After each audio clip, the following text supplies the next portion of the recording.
തന്ത്രങ്ങൾ പുനഃപരിശോധിക്കേണ്ടതുണ്ട് എന്നുള്ളതാണ്. ചില കാര്യങ്ങളിലെങ്കിലും സൂക്ഷ്മമായിട്ടുള്ള പരിശോധന ഈ തിരഞ്ഞെടുപ്പിന്റെ ഫലം ഇടതുമുന്നണിക്ക് മുന്നിൽ വയ്ക്കുന്നുണ്ട്.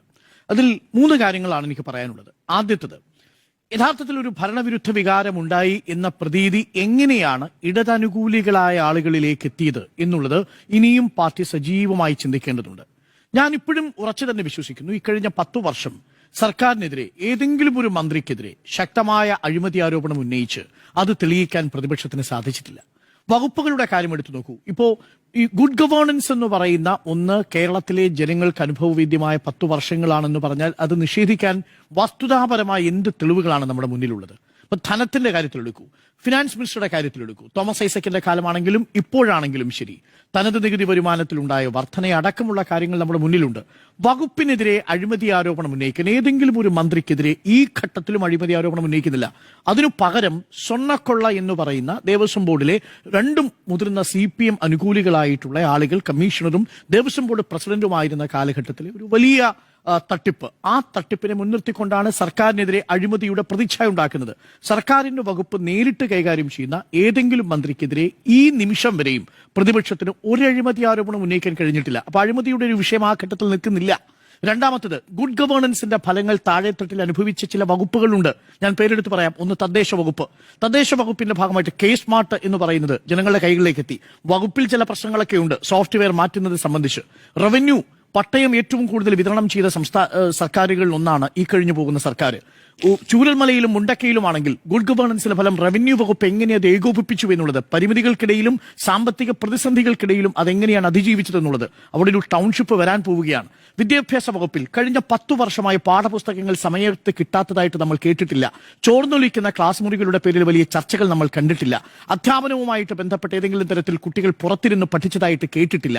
ഏതെങ്കിലും തരത്തിലുള്ള സർക്കാരിന് നിർമ്മിക്കുന്ന ഏതെങ്കിലും തരത്തിലുള്ള റോഡുകളിൽ, പാലങ്ങൾ, ദേശീയപാതയുടെ കാര്യത്തിലല്ല, അതല്ലാതെ വലിയ രീതിയിലുള്ള അഴിമതി ആരോപണം ഏതെങ്കിലും ഒരു വകുപ്പിൽ ഇപ്പൊ വ്യവസായ വകുപ്പാവട്ടെ, വ്യവസായ വകുപ്പിൽ ഇൻവെസ്റ്റ്മെന്റ് ഫ്രണ്ട്ലി ആണ് ഈ സർക്കാർ എന്ന പ്രതീതി ഉണ്ടാക്കാൻ കഴിഞ്ഞ 10 വർഷം കൊണ്ട്, കഴിഞ്ഞ 5 വർഷം കൊണ്ട് ഒരു വലിയ രീതിയിലുള്ള മാറ്റം ഉണ്ടാക്കാൻ സാധിച്ചിട്ടുണ്ട്. നമുക്ക് എങ്ങനെയാണ് ഇല്ലെന്ന് പറയാൻ കഴിയുക? അങ്ങനെയല്ലേ റാങ്കിങ്ങിലൊക്കെ നമ്മൾ മുന്നിൽ നിൽക്കുന്നത്? കേന്ദ്ര സർക്കാർ കൊടുക്കുന്ന റാങ്കിങ്ങിൽ പോലും 1ാം സ്ഥാനത്തെത്തി നിൽക്കുന്നു. പക്ഷേ ഗുഡ് ഗവേണൻസിന്റെ ഈ ഫലങ്ങൾ ഒന്നും തന്നെ സാധാരണ ജനങ്ങളിലേക്ക് എത്തിക്കുന്നതിൽ എവിടെയാണ് ഒരു വിടവുണ്ടായത്? ഇടതുപക്ഷത്തെ പാർട്ടി അംഗങ്ങളല്ല, ഇടതനുകൂലികളായ ആളുകൾ ഇതിനെ എങ്ങനെയാണ് സമീപിച്ചത് എന്നുള്ളതിനെ കുറിച്ച് പാർട്ടി വളരെ ശക്തമായിട്ടുള്ള ഒരു പഠനം തന്നെ നടത്തേണ്ടിയിരിക്കുന്നു. കാരണം പ്രതിപക്ഷം ഉന്നയിക്കുന്ന, മറുഭാഗത്ത് വാട്സപ്പ് ഗ്രൂപ്പുകളിലൂടെയും സാമൂഹിക മാധ്യമങ്ങളിലൂടെയും ഉന്നയിക്കുന്ന ഈ സർക്കാർ വിരുദ്ധ പ്രചരണം എന്ന് പറയുന്ന വെറുത്ത സർക്കാർ എന്ന് പറയുന്നു. അതിദാരിദ്ര്യമുക്തമാക്കിയ സർക്കാരാണോ ഏറ്റവും വെറുക്കപ്പെട്ട സർക്കാർ? പെൻഷന്റെ കാര്യത്തിൽ ഈ പറയുന്ന വർധന കൊണ്ടുവരികയും സ്ത്രീകൾക്കടക്കമുള്ള കാര്യങ്ങളിൽ സാമ്പത്തിക സഹായം നൽകാൻ ശ്രമിക്കുകയും ചെയ്ത സർക്കാരാണോ വെറുക്കപ്പെട്ട സർക്കാർ എന്ന പേരിൽ നമ്മൾ അറിയേണ്ടത്? പവർ കട്ടില്ലാത്ത, ലോഡ് ഷെഡിംഗ് ഇല്ലാത്ത സർക്കാരിനെയാണോ വെറുക്കപ്പെട്ട സർക്കാർ എന്ന പേരിൽ അറിയേണ്ടത്? ഇങ്ങനെ നേട്ടങ്ങളെല്ലാം എണ്ണിപ്പറയാൻ കഴിയുമെങ്കിലും ഈ നേട്ടങ്ങളല്ല തദ്ദേശ തെരഞ്ഞെടുപ്പിൽ ചർച്ചയായത്. പൊതുജനം അത് വിശ്വസിച്ചത്, അഥവാ വിശ്വസിപ്പിക്കാൻ ചില ആളുകൾ ശ്രമിച്ചത്. പകരം ജനം വെറുക്കുന്ന സർക്കാർ എന്നൊരു ടാഗ് ലൈൻ ഒട്ടിച്ചു കൊടുക്കുന്നു, ഭരണം പൊറുതിമുട്ടി എന്നൊരു ടാഗ് ലൈൻ ഒപ്പിച്ചു കൊടുക്കുന്നു. യഥാർത്ഥത്തിൽ ഇത് വാസ്തവമാണോ എന്നുള്ളത് ആലോചിക്കണം. ഇന്നിപ്പോ KC വേണുഗോപാൽ പറഞ്ഞത് കേന്ദ്ര സർക്കാരിന് മുന്നിൽ സറണ്ടർ ആയിരിക്കുന്നു. ലേബർ കോഡിന്റെ കാര്യത്തിലും PMC വിഷയത്തിൽ നമ്മുടെ മുന്നിൽ നിൽക്കുമ്പോഴും ഈ സംസ്ഥാന സർക്കാരിലെ കേന്ദ്ര സർക്കാരിന്റെ സാമ്പത്തിക നയങ്ങൾക്കെതിരെ ഡൽഹിയിൽ പോയി പ്രഖ്യാപനം നടത്തിയത് അന്ന് ഈ സർക്കാരിനോടൊപ്പം ആയിരുന്നില്ല കോൺഗ്രസ് എന്നുള്ളതും പ്രേക്ഷകർ ഒരുമിച്ച് മനസ്സിലാക്കേണ്ട കാര്യമാണ്. അപ്പോൾ ഇതെല്ലാം വസ്തുതാപരമായി നമ്മുടെ മുന്നിലിരിക്കെ ആ വസ്തുതകളെ മറികടക്കുന്ന ഒരു പ്രചരണത്തെ അതിജീവിക്കാൻ എന്തുകൊണ്ടാണ് കഴിയാതെ പോയത് എന്നുള്ളത് താഴെ തട്ടിൽ തന്നെ ആലോചിക്കേണ്ട കാര്യമാണ്. ഞാൻ ഇപ്പോഴും പറയുന്നു, ഗുഡ് ഗവേണൻസിന്റെ ലേബലിൽ സർക്കാർ ഈ തെരഞ്ഞെടുപ്പിനെ നേരിടുന്നതിന് പകരം വിവാദ വിഷയങ്ങളിലേക്ക് ശ്രദ്ധ പോയതാണോ പ്രധാനപ്പെട്ട കാര്യം എന്നുള്ളതാണ്. തെരഞ്ഞെടുപ്പിന്റെ അവസാന ലാപ്പിൽ രാഹുൽ മാങ്കൂട്ടത്തിൽ വിഷയം വരുന്നു, സ്വർണ്ണപ്പാളിയുമായി ബന്ധപ്പെട്ടുള്ള വിഷയങ്ങൾ വരുന്നു. ഈ വിഷയങ്ങളിലേക്ക് എങ്ങനെയാണ് ശ്രദ്ധ പോയത് എന്നുള്ളതാണ് ചോദ്യം. നമ്മൾ സാധാരണ മലയാളത്തിൽ പറയുന്ന ഒരു കാര്യമുണ്ട്, ആണ്ടി വലിയ അടിക്കാരനായിരുന്നു എന്ന്. ആണ്ടി പറഞ്ഞാൽ പോരാ, ആണ്ടി വലിയ അടിക്കാരനായിരുന്നു എന്നുള്ളത് അടി കൊണ്ടയാൾക്കും അത് കണ്ടുനിന്നയാൾക്കും ബോധ്യപ്പെടണം. ഇത് അടിസ്ഥാനമായ ഒരു പൊളിറ്റിക്കൽ കമ്മ്യൂണിക്കേഷന്റെ വിഷയം കൂടി ഇതിനകത്തുണ്ട് എന്നുള്ളതാണ് ഞാൻ മനസ്സിലാക്കുന്നത്. തദ്ദേശ സ്ഥാപനങ്ങളിൽ തിരഞ്ഞെടുപ്പ് പ്രചരണത്തിനിറങ്ങിയവർ പ്രധാനമായിട്ടും ഏതിനാണ് പ്രാമുഖ്യം നൽകിയത് എന്നുള്ളതാണ് പ്രധാനപ്പെട്ട ഒരു വിഷയം. അപ്പോൾ അടിസ്ഥാന വർഗവുമായിട്ടുള്ള, ജനവുമായിട്ടുള്ള ഒരു political communication, last mile connectivity യഥാർത്ഥത്തിൽ ഉറപ്പിക്കാൻ സാധിച്ചു എന്നുള്ളതൊരു പ്രധാനപ്പെട്ട കാര്യമാണ്. അത് നിയമസഭ നിയമസഭയിൽ ഉറപ്പുവരുത്താൻ സാധിച്ചില്ലെങ്കിൽ ഈ കമ്മ്യൂണിക്കേഷൻ തുടർന്നുകൊണ്ടേയിരിക്കും. നോക്കൂ, നിങ്ങളുടെ അടിസ്ഥാന ആവശ്യങ്ങൾക്കും അപ്പുറത്തേക്ക് ജനങ്ങൾ, ഒരു നേതാവ് പറഞ്ഞ വാചകം ഇങ്ങനെയാണ്: ഞങ്ങൾ കെ ഫോൺ വഴി എല്ലാവരിലേക്കും ഇന്റർനെറ്റ് കണക്ഷൻ എത്തിച്ചു, പെൻഷൻ വഴി ഞങ്ങൾക്ക് ആ ഇന്റർനെറ്റ് റീചാർജ് ചെയ്യാനുള്ള സംവിധാനവും എത്തിച്ചു. പക്ഷേ ആ ഇന്റർനെറ്റിലേക്ക് നിങ്ങൾ കൊടുക്കുന്ന കണ്ടന്റ് എന്താകണം എന്നുള്ള കാര്യത്തിൽ നമുക്കൊരു നിയന്ത്രണവുമില്ലാതെ പോയി. ആ കണ്ടന്റ് മറുഭാഗത്ത് വലിയ രീതിയിൽ സർക്കാർ വിരുദ്ധ പ്രചരണമായി വന്നു, സ്വർണ്ണക്കൊള്ളയുമായി ബന്ധപ്പെട്ട പാട്ടായിട്ട് വന്നു. സർക്കാർ കൊടുക്കുന്ന തുകയിൽ സർക്കാരുമായി ബന്ധപ്പെട്ട സാധാരണ നികുതി പണത്തിൽ നിന്ന് സർക്കാരിന്റെ വിഭവങ്ങൾ വിതരണം ചെയ്തതിൽ നിന്ന് കണ്ടന്റ് ആയിട്ട് കിട്ടുന്നത് സർക്കാരിനെതിരെയുള്ള വിമർശനമായിട്ട് വരികയും അത് സാധാരണ ജനങ്ങൾ വിശ്വസിക്കുകയും ചെയ്തു എന്നൊരു നരേറ്റീവ് നമ്മുടെ മുന്നിലുണ്ട്. അതെങ്ങനെ മറികടക്കാൻ കഴിയും എന്നുള്ളൊരു വലിയ പ്രശ്നം നമ്മുടെ മുന്നിൽ കിടക്കുന്നു. That is number 1. നമ്പർ 2, രണ്ടാമത്തെ ഒരു പ്രധാനപ്പെട്ട വിഷയമുണ്ട്. അതാണ് ഈ ഗുണഭോക്തൃ പദ്ധതികൾ പാളിപ്പോയ എന്നുള്ളത്. നോക്കൂ, അവസാന നിമിഷം ഈ പെൻഷൻ പദ്ധതികൾ പ്രഖ്യാപിച്ചത്, ഒരു മിനി ബഡ്ജറ്റ് തന്നിട്ടിൽ പ്രഖ്യാപിച്ചത് ജനങ്ങളിൽ ഒരു സംശയം ഉണ്ടാക്കുന്നതിന് കൂടി കാരണമായിട്ടുണ്ട്. ഇന്നിപ്പോൾ എം മണി പറഞ്ഞ വാചകം അതുകൊണ്ടാണ് യഥാർത്ഥത്തിൽ CPM വലിയ തലവേദനയായിട്ട് തീരുന്നത്. ജനങ്ങൾ അങ്ങനെ വിശ്വസിക്കാനിടയും ആകുന്ന തരത്തിലാണ് പ്രചരണം വന്നത്. കിറ്റിന്റെ കാര്യത്തിൽ അങ്ങനെ ആയിരുന്നില്ല. 2019 കോവിഡ് കാലത്ത് കിറ്റ് കൊടുത്തു തുടങ്ങി. 2020 ഏകദേശം 7-8 മാസം കഴിഞ്ഞാണ് തെരഞ്ഞെടുപ്പ് നടക്കാൻ പോകുന്നത്. ആ സമയത്ത് നിയമസഭാ തെരഞ്ഞെടുപ്പ് നടക്കുമ്പോൾ 1.5 വർഷം കഴിഞ്ഞു. അതുവരെയും കിറ്റ് കൊടുത്തുകൊണ്ടേയിരിക്കുകയാണ്. ജനങ്ങൾക്കത് അനുഭവവേദ്യമായി കൊണ്ടേയിരിക്കുന്ന ഒന്നാണ് ഇത്. 4.5 വർഷം പ്രതിപക്ഷത്തിന്റെ ആരോപണം ഇതായിരുന്നു: 4.5 വർഷം നിങ്ങൾ കൊടുത്തില്ല പെൻഷൻ, പക്ഷേ 4.5 വർഷം കഴിഞ്ഞപ്പോൾ നിങ്ങൾ പെൻഷൻ കൊടുക്കാൻ തീരുമാനിക്കുന്നത് തെരഞ്ഞെടുപ്പിനെ മുന്നിൽ കണ്ടാണ് എന്നുള്ളൊരു പ്രചരണം കൂടി ഒരു ഭാഗത്തുണ്ട്. അപ്പോ ആ രീതിയിൽ ഗുണഭോക്തൃ പദ്ധതികൾ ഗുണം ചെയ്യേണ്ടിയിരുന്നു. അത് 2020 ഗുണം ചെയ്തു.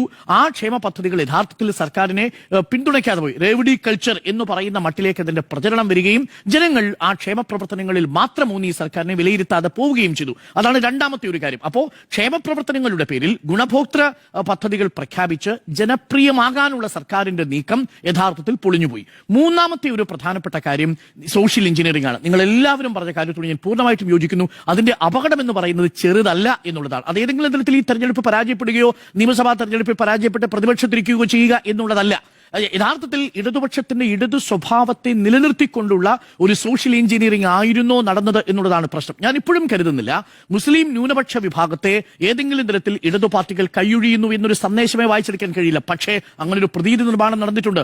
മുഖ്യമന്ത്രി ആവർത്തിച്ച് നടത്തിയ പത്രസമ്മേളനത്തിൽ മുസ്ലിം തീവ്രവാദം എന്നല്ല പകരം പറഞ്ഞിരിക്കുന്നത് മതരാഷ്ട്രവാദം ഉന്നയിക്കുന്ന പ്രസ്ഥാനങ്ങളുടെ, അതിൽ SDP-യുടെയും ജമാഅത്തയുടെയും പേരാണ് എടുത്തു പറഞ്ഞത്. പക്ഷേ അത് വ്യാഖ്യാനിക്കപ്പെട്ടത് മുഴുവൻ ന്യൂനപക്ഷത്തിനെതിരായിട്ടുള്ള പ്രചരണം എന്ന നിലയിലാണ്. അത് ആ സാഹചര്യത്തിൽ വേണ്ടിയിരുന്നു എന്നുള്ളൊരു ചോദ്യമാണ്. 75 വാർഡുകളിൽ മാത്രം വിജയിച്ചു വന്ന ജമാഅത്തെ ഇസ്ലാമിയെ മുൻനിർത്തിക്കൊണ്ട് അങ്ങനെയൊരു പ്രചരണം നടത്തിയത് യഥാർത്ഥത്തിൽ ഭൂരിപക്ഷ വോട്ടുകൾ സമാഹരിക്കാനാണ് എന്ന പ്രചരണത്തിന് ശക്തി നൽകി.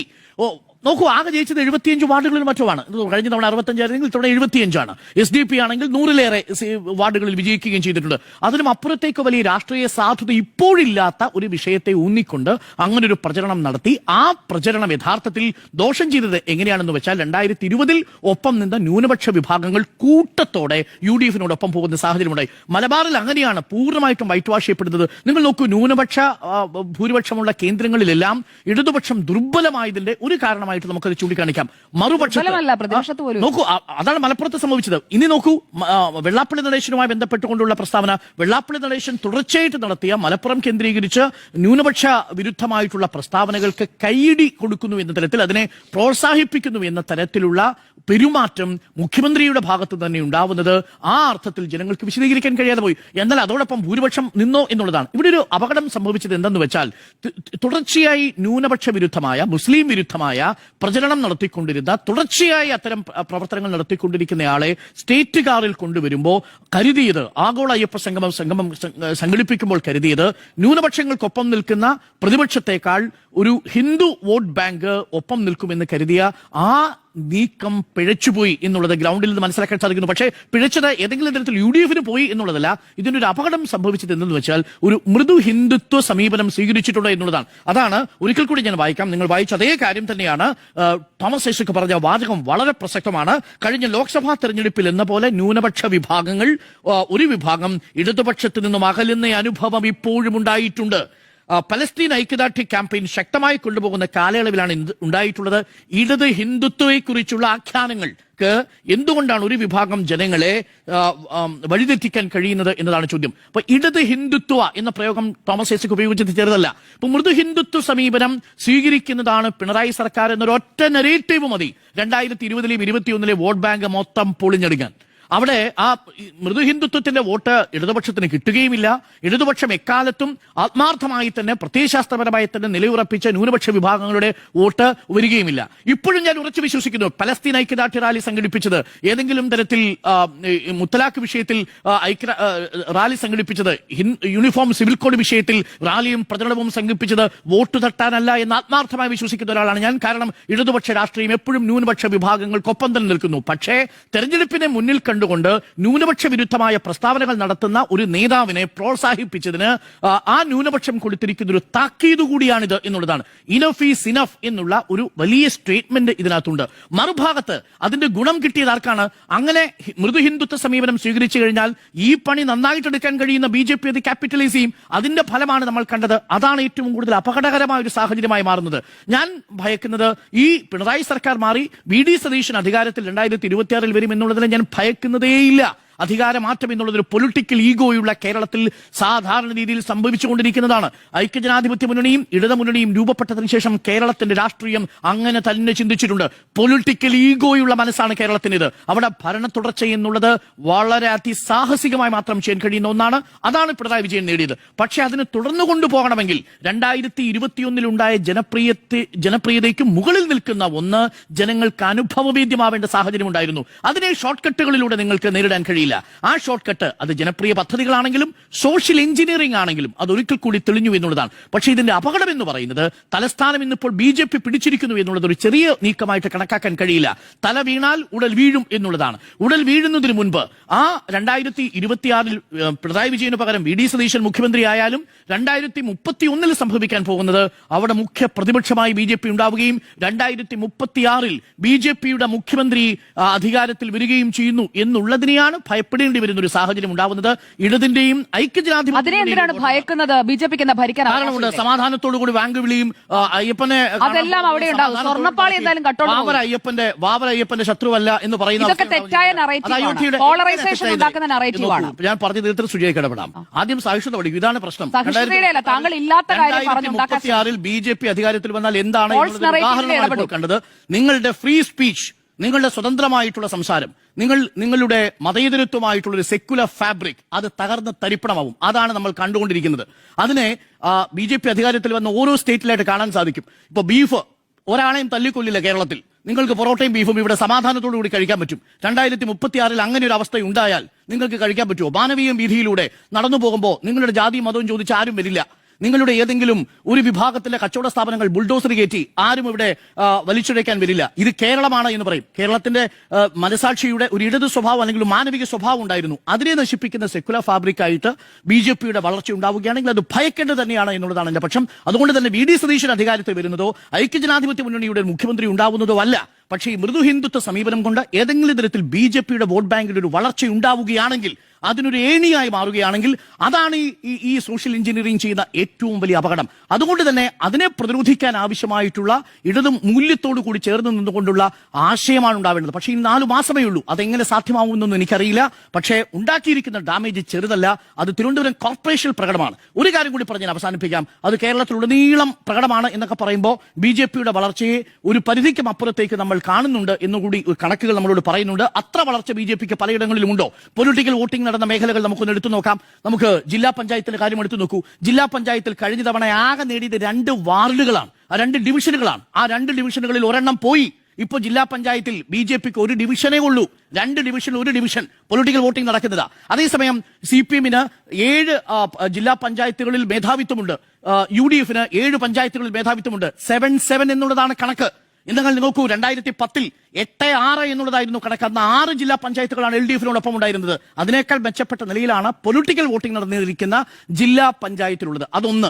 രണ്ടാമത്തത് മുനിസിപ്പാലിറ്റിയുടെ കാര്യത്തിൽ മുനിസിപ്പാലിറ്റിയിൽ വലിയ സാന്നിധ്യമായി എന്നൊക്കെ നമ്മൾ പറയുന്നുണ്ട്. അന്ന് 2 മുനിസിപ്പാലിറ്റി, ഇന്നും 2 മുനിസിപ്പാലിറ്റി. അന്ന് പന്തളവും പാലക്കാടുമായിരുന്നുവെങ്കിൽ കഴിഞ്ഞ വർഷം ഇക്കുറിയത് പാലക്കാടും തൃപ്പൂണിത്തുറയുമായിട്ട് മാറി. എത്ര വാർഡിന്റെ വ്യത്യാസം ഉണ്ടായി? നഗരസഭയിൽ അന്നുണ്ടായിരുന്നത് 320 വാർഡ്, ഇപ്പോൾ അത് എത്രയെന്നറിയാമോ? 324 വാർഡ്. കേവലം 4 വാർഡിന്റെ മാത്രം മാറ്റമേ നഗരസഭയിലുള്ളൂ. എന്ന് പറഞ്ഞാൽ ബി ജെ പിയുടെ വളർച്ച തിരുവനന്തപുരം കോർപ്പറേഷന് പുറത്ത് അതിഭയാനകമായ വളർച്ച നേടിയിരിക്കുന്നോ ബി ജെ പി വലിയ നേട്ടം കൈവരിച്ചിരിക്കുന്നോ എന്ന് എനിക്ക് അഭിപ്രായമില്ല. കോർപ്പറേഷന്റെ കാര്യത്തിൽ ശരിയാണ്, 59 നിന്ന് അത് 93 മാറിയിട്ടുണ്ട്. ഗ്രാമപഞ്ചായത്തിന്റെ കാര്യത്തിൽ 265 വാർഡുകൾ കൂടുതലായിട്ട് വന്നിട്ടുണ്ട്. ഓർമ്മിക്കണം, അപ്പോഴും 2000 വാർഡിലേക്ക് കടക്കാൻ ഗ്രാമപഞ്ചായത്തിൽ കഴിഞ്ഞിട്ടില്ല. 1182 നിന്ന് 1447 മാറുക മാത്രമാണ് ചെയ്തത്. ഇനി ബ്ലോക്ക് പഞ്ചായത്തിലേക്ക് വന്നാൽ 37 നിന്ന് 54 ആവുക മാത്രമാണ്. കേവലം 17 വാർഡുകളിൽ മാത്രമാണ് ഉണ്ടായിരിക്കുന്നത്. പക്ഷേ ഏതൊരു ചെറിയ മാറ്റവും നമ്മുടെ സെക്യുലർ ആയിട്ടുള്ള ഫാബ്രിക്കിനെ നശിപ്പിക്കാൻ പര്യാപ്തമാണ് എന്നുള്ള ഒരു തിരിച്ചറിവ് ഉണ്ടാവുക എന്നുള്ളതാണ്. അത് 2026-ലും 2031-ലും നടക്കാൻ പോകുന്ന തിരഞ്ഞെടുപ്പിൽ വളരെ പ്രധാനപ്പെട്ടതാണ്. അതുകൊണ്ട് തലസ്ഥാനം വേണ്ടത് ചെറിയ കാര്യമായി ഞാൻ കണക്കാക്കുന്നില്ല. ഒരു BJPയുടെ മേയർ തിരുവനന്തപുരത്ത് വരുന്നു എന്നുള്ളത് ആ അർത്ഥത്തിൽ സെക്യുലർ കോർപ്പറേഷൻ വീട് തലസ്ഥാനം അതാണല്ലോ. ഇപ്പൊ ബാംഗ്ലൂർ പിടിക്കുന്നതോടുകൂടി കർണാടക പിടിക്കുന്നത് എങ്ങനെയാണെന്ന് നമുക്കറിയാമല്ലോ. ആദ്യം തലയിലേക്കാണ് നോക്കുക. അതുകൊണ്ടുമാണ് തൃശ്ശൂർ പിടിച്ചിട്ട് ഇത്തവണ തൃശ്ശൂർ പോയി കിട്ടിയില്ല. കാര്യം തൃശ്ശൂരിൽ കോർപ്പറേഷൻ പിടിച്ചില്ല. തിരുവനന്തപുരം ജില്ല അത് ഞാൻ പറയാം, ഒരു സീറ്റില്ല. അതെ, തലസ്ഥാനം ജില്ലയല്ല കേട്ടോ, അത് പറയണം, അത് ശരിയാണ്. ഇനി തലസ്ഥാനം കോർപ്പറേഷൻ വിട്ടുകഴിഞ്ഞാൽ ജില്ലയിലേക്ക് എത്തിക്കഴിഞ്ഞാൽ എന്താ പ്രശ്നം? ജില്ലയിലേക്ക് LDFന്റെ 4 മുനിസിപ്പാലിറ്റിയിലും മികച്ച പെർഫോമൻസ് LDFന് കാഴ്ചവെക്കാൻ സാധിച്ചിട്ടുണ്ട്. അവിടെ കഴിഞ്ഞ തവണ 2 മുനിസിപ്പാലിറ്റി വർക്കലയും നെയ്യാറ്റിൻകരയുമാണെന്ന് തോന്നുന്നു ഭൂരിപക്ഷമില്ല, കേവല ഭൂരിപക്ഷമില്ല. ഇവിടെ കേവല ഭൂരിപക്ഷം ഉറപ്പാക്കി. അതായത് കോർപ്പറേഷന് പുറത്ത് കിടക്കുന്ന 4 നഗരസഭകളിലും LDF ആണ്. ജില്ലാ പഞ്ചായത്തിൽ BJPക്ക് ഒരു ഡിവിഷൻ പോലുമില്ല. അപ്പൊ തലസ്ഥാനത്ത് കോർപ്പറേഷൻ ഒഴിച്ചു നിർത്തിയാൽ ഗ്രാമീണ മേഖലയിൽ ആ അർത്ഥത്തിൽ കാര്യമായ ചലനം ഉണ്ടാക്കാൻ പറ്റില്ല. ഒരു കാര്യം കൂടി പറഞ്ഞോളൂ, അങ്ങനെ പറയുമ്പോഴും ഇടത് വോട്ടുകളാണ് BJPയിലേക്ക് പോകുന്നത് എന്ന സുജിയുടെ നരേഷനെ ഞാൻ പിന്താങ്ങുന്നുണ്ട്. അതിനൊരു ഉദാഹരണം കൂടി നമ്മുടെ മുന്നിലുണ്ട്. അതാണ് യഥാർത്ഥത്തിൽ ഈ തെരഞ്ഞെടുപ്പിൽ ഏറ്റവും ഭയക്കേണ്ട ബാക്കി പത്രം. അത് കണ്ണൂരിൽ നിന്നുള്ള കണക്കാണ്. ഒറ്റ വാചകം പറഞ്ഞ് അവസാനിപ്പിക്കാം. കണ്ണൂരിൽ CPMന്റെ 2 കോട്ടകൾ, അതിലൊന്ന് പാപ്പിനിശ്ശേരിയും മറ്റൊന്ന് ചിറ്റാരിപ്പറമ്പുമാണ്. ഈ പാപ്പിനിശ്ശേരിയിലും ചിറ്റാരിപ്പറമ്പിലും ഒരിക്കലും BJP അക്കൗണ്ട് ഓപ്പൺ ചെയ്യില്ലെന്ന് കരുതി അവിടെ ഓരോ വാർഡുകൾ വീതം BJP ഓപ്പൺ ചെയ്തിട്ടുണ്ട്. ഇടത് കോട്ടയാണ് എന്ന് ഓർമ്മിക്കണം. മറ്റൊന്ന് കല്യാശ്ശേരിയാണ്. കല്യാശ്ശേരിയിൽ 8 LDF തന്നെ ജയിച്ചു, CPM തന്നെ വിജയിച്ചു. പക്ഷേ 8 2ാം സ്ഥാനത്ത് വന്നത് BJP ആണ്. ഒന്നാലോചിച്ച് നോക്കൂ, ഇതൊരു വലിയ ഭീഷണിയായി ഇടത് കോട്ടയെ പൊളിക്കാൻ കിടക്കുന്നു എന്നുള്ളതാണ്. ഒരു കാര്യം കൂടി പറയാം, കരിവള്ളൂര് ഇടതിന്റെ കോട്ടയെന്ന് മാത്രമല്ല ഇടതിന്റെ മണ്ണാണ്. കരിവള്ളൂരിലുള്ള ഒരു വാർഡിൽ 2ാം സ്ഥാനത്തെത്തിയതും BJP ആണ്. അതാണ് യഥാർത്ഥത്തിൽ ഈ തെരഞ്ഞെടുപ്പ് നൽകുന്ന ഏറ്റവും ഭയാനകമായ സൂചന. അല്ലാതെ ഐക്യജനാധിപത്യ മുന്നണി വരും, കോൺഗ്രസ് വരും എന്നുള്ളതല്ല. അത് 2026 ഈ കേരളത്തിന്റെ രാഷ്ട്രീയത്തിൽ അതൊക്കെ ചിലപ്പോൾ സംഭവിക്കാതിരിക്കാം. പക്ഷെ അതുകൊണ്ട് ഈ സ്ട്രാറ്റജി ഏൽപ്പിക്കുന്ന ഏറ്റവും വലിയ ആപത്ത് എന്ന് പറയുന്നത് ആണ് എന്നുള്ളതാണ് എന്റെ ടേക്ക് ഈ വിഷയത്തിൽ. അപ്പോൾ തന്ത്രങ്ങൾ തെറ്റു എന്ന ചോദ്യത്തിന് എന്റെയും ടേക്ക് തന്ത്രങ്ങൾ തെറ്റി എന്നാണ് 4 പേരുടെയും അഭിപ്രായം. യെസ്.